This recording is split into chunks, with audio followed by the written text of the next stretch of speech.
నల్ల మబ్బు మొలిసింది పల్లె మీద ముసిరింది, నల్ల మబ్బు మొలిసింది పల్లె మీద ముసిరింది. జల్లు కురవబోతంటే ఒళ్ళు మరిసి నేనుంటే,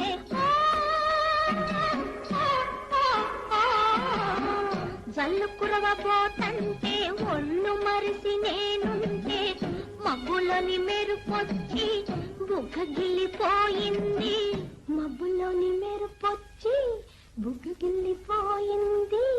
అప్పుడు మావా